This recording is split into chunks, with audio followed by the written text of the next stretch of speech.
नमस्कार विद्यार्थियों, आज का पाठ है बहुव्रीहि समास भाग 2। पिछले 5 सप्ताहों से हम समास की चर्चा कर रहे हैं।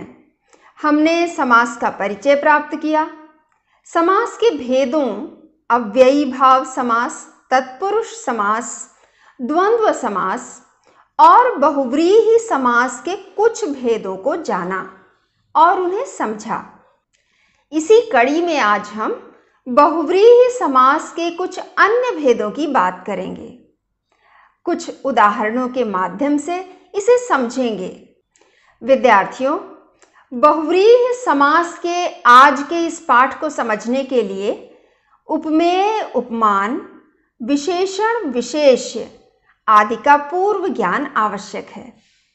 तो आइए जानें बहुव्रीहि समास के कुछ और भेदों को। विद्यार्थियों, अब तक हमने जाना कि समास के मुख्य 4 भेद हैं: अव्ययी भाव समास, तत्पुरुष समास, द्वंद्व समास और बहुव्रीहि समास। और हमने ये भी जाना कि इन समास के भेदों का आधार है इनमें पदों की प्रधानता अथवा अप्रधानता। हमने पिछले 4 सप्ताहों में इन भेदों के बारे में विस्तार से बात की। पिछले सप्ताह हमने समास के चौथे भेद बहुव्रीहि समास की चर्चा की। आज हम बहुव्रीहि समास के कुछ अन्य भेदों की बात करेंगे। आइए एक बार पुनरावर्तन के लिए देख लेते हैं बहुव्रीहि समास की परिभाषा। कामता प्रसाद गुरु लिखते हैं, जिस समास में कोई भी पद प्रधान नहीं होता और जो अपने पदों से भिन्न किसी संज्ञा का विशेषण होता है, उसे बहुव्रीहि समास कहते हैं। और वासुदेव नंदन प्रसाद लिखते हैं, समास में आए पदों को छोड़कर जब किसी अन्य पदार्थ की प्रधानता हो तब उसे बहुव्रीहि समास कहते हैं।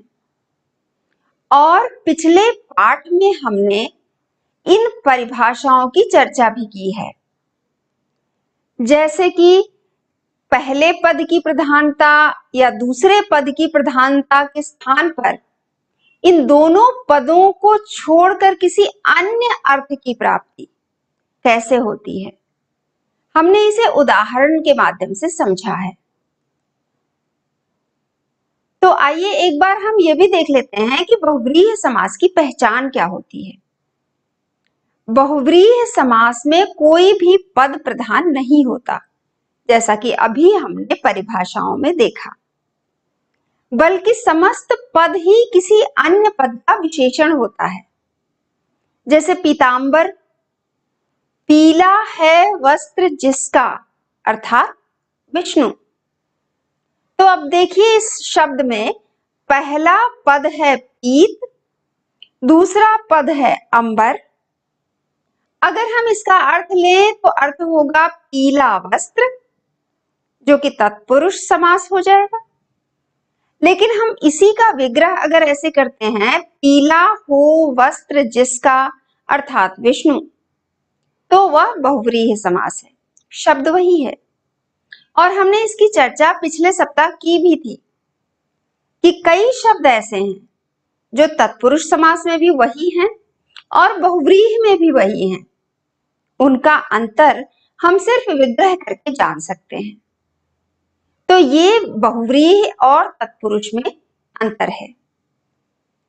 और इस समास के विग्रह में संबंधवाचक सर्वनाम के साथ कर्ता और संबोधन कारकों को छोड़कर शेष जिन कारकों की विभक्तियां लगती हैं, उन्हीं के नामों के अनुसार इस समास का नाम होता है।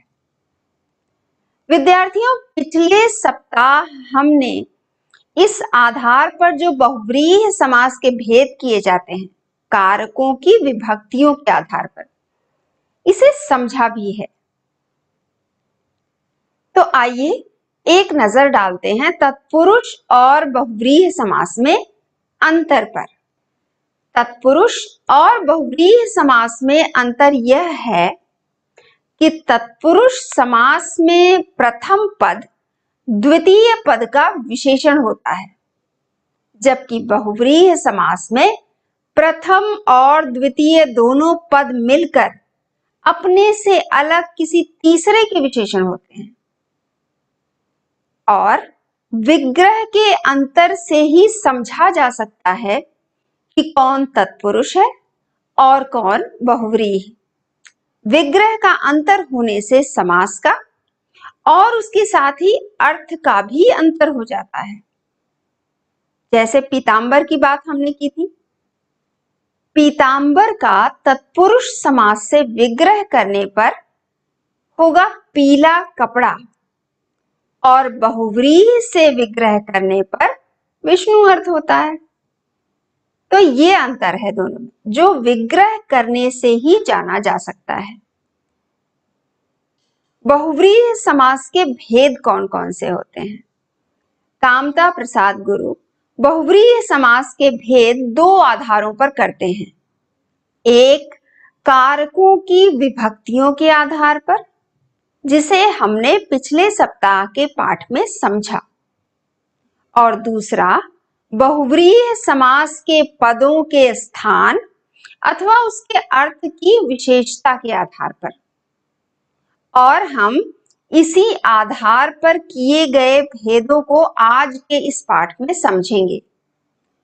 कारकों की विभक्तियों के आधार पर जब बहुव्रीहि समास का भेद किया जाता है, तब इस समास के विग्रह में संबंध वाचक सर्वनाम के साथ कर्ता और संबोधन कारकों को छोड़कर शेष जिन कारकों की विभक्तियां लगती हैं, उन्हीं के नामों के अनुसार इस समास का नाम होता है। जैसे कर्म बहुव्रीहि, करण बहुव्रीहि, संप्रदान बहुव्रीहि, अपादान बहुव्रीहि, अधिकरण बहुव्रीहि आदि। और इसी आधार पर किए गए भेदों को हमने पिछले सप्ताह समझा है। तो आज आइए हम देखते हैं पदों के स्थान के आधार पर अथवा उसके अर्थ की विशेषता के आधार पर बहुव्रीहि समास के भेद। और इन आधारों पर बहुव्रीहि समास के निम्नलिखित, जो आपके सामने स्क्रीन पर दिख रहे हैं, ये सारे भेद किए जाते हैं। जैसे विशेषण पूर्व पद, विशेषणोत्तर पद, उपमान पूर्व पद, विषय पूर्व पद, अवधारण पूर्व पद, मध्यम पद लोपी, निय बहुव्रीहि, संख्या पूर्व पद, संख्योत्तर पद, सह बहुव्रीहि, दिगंतराल बहुव्रीहि, व्यतिहार बहुव्रीहि, प्रादि अथवा अव्यय पूर्व बहुव्रीहि। ये सारे भेद हैं पदों के स्थान अथवा उसके अर्थ की विशेषता के आधार पर किए गए बहुव्रीहि समास के भेद। तो अब आइए हम एक एक कर इन भेदों के उदाहरणों को देखते हैं। तो आइए अब हम इन भेदों को एक एक करके उनके उदाहरणों के माध्यम से समझते हैं। सबसे पहला भेद है विशेषण पूर्व पद। विद्यार्थियों, मैंने आपसे पहले ही कहा था, बहुव्रीहि समास के इन भेदों को समझने के लिए विशेषण, विशेष्य, उपमान, उपमेय आदि का पूर्व ज्ञान आवश्यक है। तो आइए देखते हैं विशेषण पूर्व पद।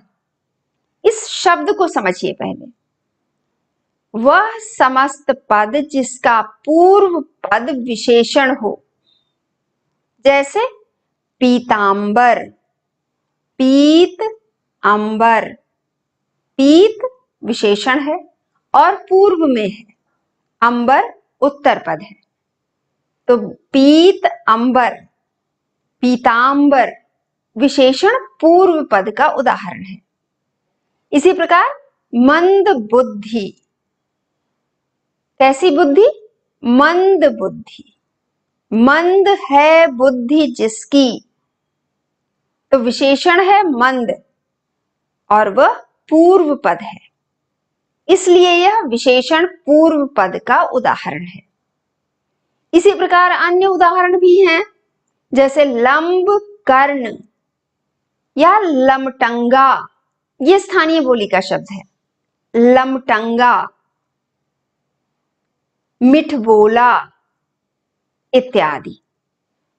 इन सारे शब्दों को आप ध्यान से देखिए, इनका पूर्व पद विशेषण है और उत्तर पद विशेष्य है, इसीलिए इस भेद का नाम है विशेषण पूर्व पद।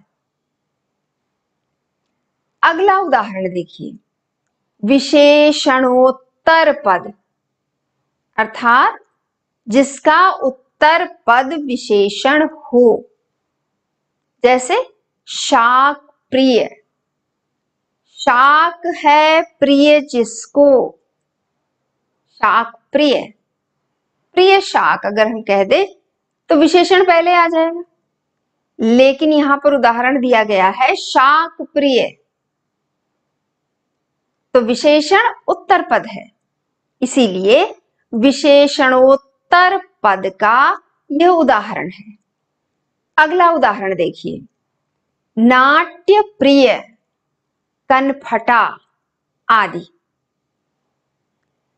बहुव्रीहि समास का अगला भेद है उपमान पूर्व पद, अर्थात जिसका पूर्व पद उपमान हो, वह समस्त पद जिसका पूर्व पद उपमान हो और उत्तर पद उपमेय हो, जैसे राजीव लोचन, राजीव के समान है लोचन जिसके, अर्थात राम, राजीव लोचन।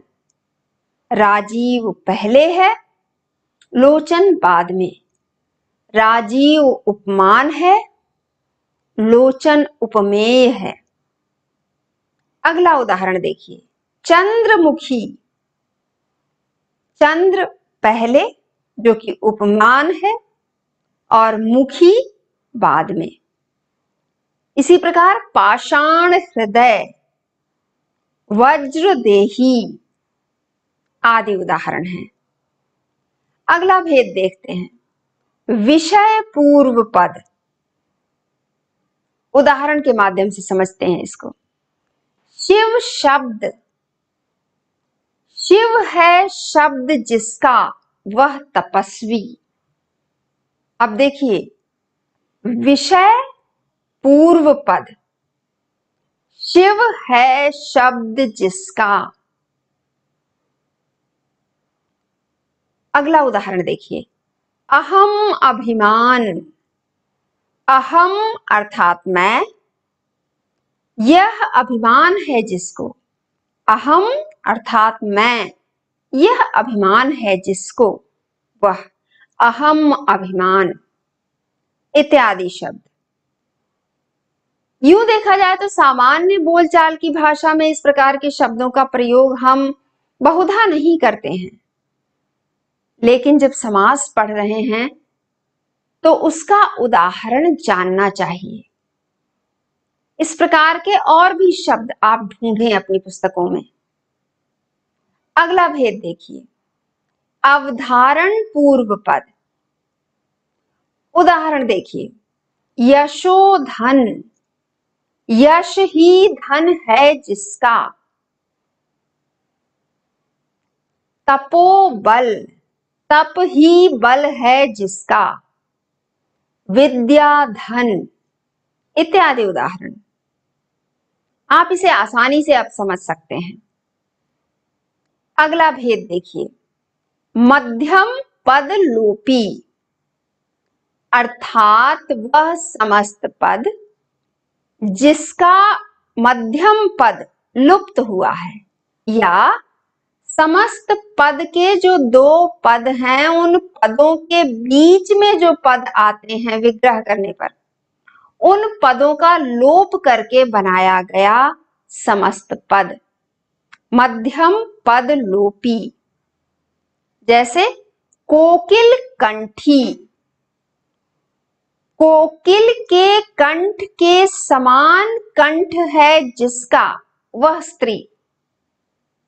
अब देखिए मध्य में कितने सारे पद आए हैं। कोकिल के कंठ के समान कंठ है जिसका। इसी प्रकार दूसरे उदाहरण हैं। गजानन, घुड़मुहा। आप इनका विग्रह करके स्वयं देखें। अगला भेद है नञ बहुब्रीहि। उदाहरण देखिए। असार। आप पाएंगे कि नञ बहुब्रीहि समास के जितने भी उदाहरण हैं वे सभी निषेधात्मक हैं अपने स्वरूप में। जैसे शब्द है असार, सार नहीं है जिसमें, या फिर अद्वितीय, द्वितीय नहीं है जिसके जैसा, या फिर अनाथ, नाथ नहीं है जिसका, या फिर अनमोल, अचेत आदि शब्द। अब आप इसे आसानी से पहचान सकेंगे अगर इसी प्रकार याद कर लें कि नञ बहुब्रीहि मतलब निषेधात्मकता जहां पर है, नहीं है जो, नहीं है जिसका, नहीं है जिसमें, इस तरह से विग्रह होता है इसका।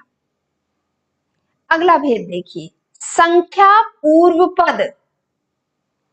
अब आप इससे भ्रमित न होइएगा कि संख्या पूर्व पद तो द्विगु समास भी होता है जिसका पूर्व पद संख्या हो। मैंने पहले ही कहा है तत्पुरुष और बहुब्रीहि में मात्र विग्रह का अंतर है। तो वही भेद, वही नाम और वही उदाहरण यहां भी हो सकते हैं। अंतर तो उनके विग्रह में है और विग्रह करने के बाद जो अर्थ निकलता है उसमें है। तो संख्या पूर्व पद। उदाहरण देखिए। एक रूप, त्रिभुज, पंचानन, पांच हों आनन जिसके, तीन हों भुजाएं जिसकी, दुनाली, तिलड़ी, तीन हों लड़ियां जिसमें, तिलड़ी आदि। अगला भेद देखिए। संख्योत्तर पद, अर्थात संख्या है उत्तर पद। ऐसा समस्त पद जिसका उत्तर पद संख्या हो। जैसे उपदश। उप मतलब समीप होता है, अर्थात 10 के पास है जो, समीप है जो। तो वो 9 भी हो सकता है और 11 भी हो सकता है। तो इस प्रकार हम विग्रह करके जानते हैं कि कोई शब्द बहुव्रीहि समास का उदाहरण है या तत्पुरुष समास का। अगला उदाहरण देखिए। त्रिसप्त, तीन हो सात जिसमें, अर्थात 21। अब यही देखिए, ये जो विग्रह करने पर शब्द बनते हैं उसका अर्थ जो होता है उसी से पता चलता है कि ये बहुव्रीहि का उदाहरण है। तीन है सात जिसमें, अर्थात 21। अगला भेद देखिए। सह बहुव्रीहि, अर्थात इसे समझने के लिए मैं आपको बता रही हूं, वे शब्द जिसमें साथ जैसा कुछ हो, जब हम विग्रह करते हैं तो संग या साथ। जैसे सपुत्र यानी पुत्र के साथ, सपरिवार यानी कि परिवार के साथ, सफल फल के साथ आदि उदाहरण हैं सह बहुव्रीहि के। और अगला भेद है दिगंतराल बहुव्रीहि। दिगंतराल, दिग अंतराल, दिग यानी दिशाएं। शब्दों के अर्थ समझने चाहिए हमें। दिग यानी दिशाएं, अंतराल अंतर, जैसे पश्चिमोत्तर, दक्षिण पूर्व, दिग अंतराल, दिशाओं के अंतर में जो है। पश्चिमोत्तर, पश्चिम और उत्तर के बीच का स्थान, बीच की दिशा, या पूर्व और उत्तर के बीच की दिशा, या पूर्व और दक्षिण के बीच की दिशा, दक्षिण पूर्व। तो इस प्रकार दिगंतराल बहुव्रीहि के ये सारे उदाहरण हैं। अगला भेद देखिए, व्यतिहार बहुव्रीहि।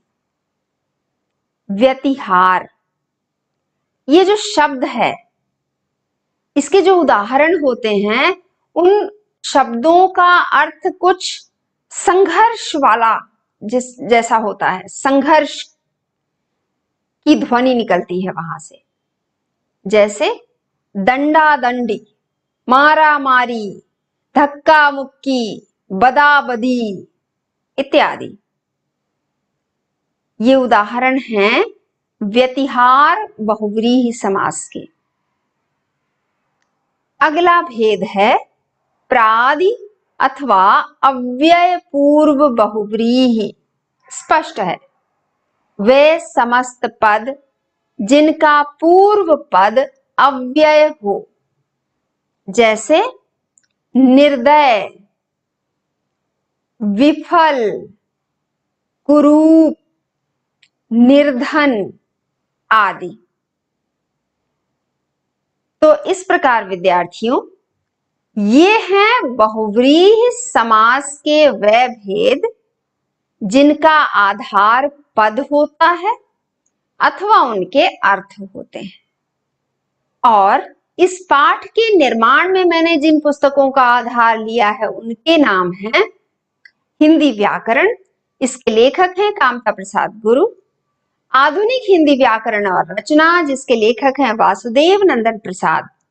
आप दोनों का मैं धन्यवाद करती हूँ, आभार प्रकट करती हूँ। मुझे विश्वास है कि आज के इस पाठ से आपको बहुव्रीहि समास के इन भेदों को समझने में अवश्य मदद मिलेगी। आप इन पाठों को स्वयं भी देखें और अपने मित्रों से भी देखने का आग्रह करें। वीडियो लाइक करें और साझा करें। चैनल सब्सक्राइब तो आपने कर ही लिया होगा, बेल आइकन भी दबाएं। इससे आपको हमारे आने वाले पाठों का नोटिफिकेशन मिलता रहेगा। अब आप हमसे हमारे फेसबुक पेज के माध्यम से भी जुड़ सकते हैं, लिंक डिस्क्रिप्शन में दी गई है। पाठ्य सामग्री की लिंक भी डिस्क्रिप्शन में दी गई है। हिंदी व्याकरण ध्यान से पढ़िए। आपके सवालों और टिप्पणियों की हमें प्रतीक्षा रहेगी। तो विद्यार्थियों, आगे का पाठ अगले सप्ताह। तब तक के लिए धन्यवाद।